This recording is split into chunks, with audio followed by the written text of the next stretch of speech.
Before 1933, the Gestapo was not the all-seeing monster we imagine today. It was a small regional force. It had paperwork. It had rules. It had limits. Then Heinrich Himmler entered the picture. A man obsessed with order. A man obsessed with control. A man who believed the state should be able to see into every corner of society. In only a few years, he transformed the Gestapo from a weak provincial police branch into one of the most feared secret police agencies in modern history. This is the long and detailed story of how he did it, how he reshaped it, and how a system built by one man helped destroy the freedoms of an entire country. Act 1. What the Gestapo used to be. When the Gestapo was formed in 1933, it had a different purpose than what it later became. Its full name was the Secret State Police. But the word secret was misleading.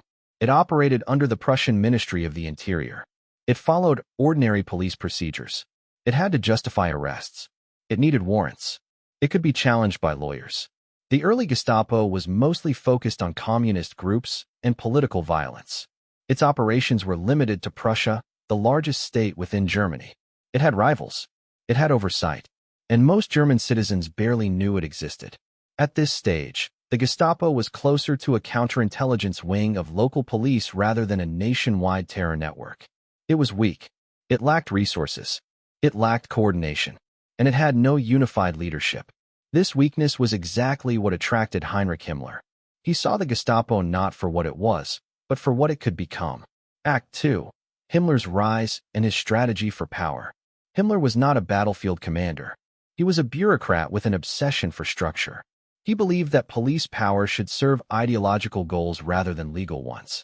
To reshape the Gestapo, he first needed to control the entire German police system. Step by step, he built influence. He expanded the SS into a parallel police force. He formed networks of loyal officers who answered directly to him. He used his reputation for discipline to gain Hitler's trust. But Himmler needed one more thing. He needed Hermann Göring to give up his control of the Gestapo. Göring created the Gestapo and had no intention of handing it to anyone. Himmler approached slowly. He offered cooperation. He promised efficiency. He presented himself as a loyal organizer, not a rival. By 1934, Göring was overwhelmed with military and economic responsibilities. He let Himmler take more authority, bit by bit, responsibility after responsibility. And finally, Göring transferred the Gestapo to Himmler entirely. This was not a simple appointment. This move gave Himmler control over political policing in the largest state in Germany. But he wanted more. He wanted all of Germany. Act 3. The nationalization of the Gestapo. In April 1934, something critical happened. Heinrich Himmler became head of all German political police outside Prussia. This meant Bavaria, Württemberg, Baden, Saxony, and every other region fell under his leadership.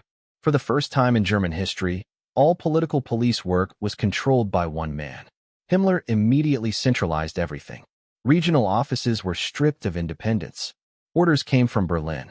Reports were standardized. Disagreements were punished. The most important structural change came when Himmler appointed Reinhard Heydrich as the head of the Gestapo and the entire security apparatus. Heydrich was ruthless, organized, cold. Together, Himmler and Heydrich began building a new model of secret police. The Gestapo was no longer a local organization. It became a national one. It could investigate anyone. It could travel anywhere. Its agents were not limited by borders or jurisdictions. This was the first major reshaping. But Himmler was just getting started. Act 4. Himmler breaks the law to build his machine. The biggest transformation of the Gestapo was not organizational. It was legal. Himmler wanted the Gestapo to be above the courts, to operate outside normal law, to have no legal obstacles. He introduced the concept of protective custody. The phrase sounded harmless. Its reality was terrifying. It allowed the Gestapo to arrest anyone without any explanation. No hearing, no charges, no trial. Judges protested. Some lawyers complained. But Himmler had a response ready. He declared that political enemies were not criminals. They were threats to the nation. Therefore, courts had no authority over them. In 1936, a key law was passed. It stated that the actions of the Gestapo were not subject to judicial review. This single sentence removed centuries of legal protection. From this moment on, the Gestapo was untouchable. It was the ultimate reshaping. The Gestapo no longer existed inside the law. It existed above it. Once the Gestapo was legally free, Himmler reshaped its methods. It was no longer focused only on political enemies. Its reach expanded into every part of society. It collected mail records. It tapped telephones. It monitored workplaces. It infiltrated churches. It built files on people for trivial comments. It tracked gossip, jokes, and private conversations. The scale of this surveillance created the illusion of omnipresence. But the truth was surprising. The Gestapo was not massive. In many cities, it had only a handful of agents. In some towns, only one. The power of the Gestapo did not come from numbers. It came from fear. Citizens began reporting each other. Neighbors turned in neighbors. Friends turned in friends.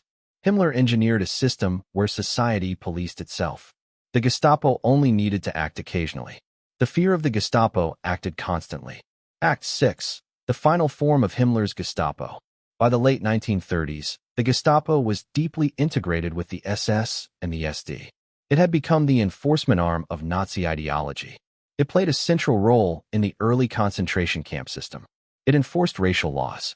It monitored Jews, Roma, dissidents, and anyone who did not fit the regime's definition of loyalty.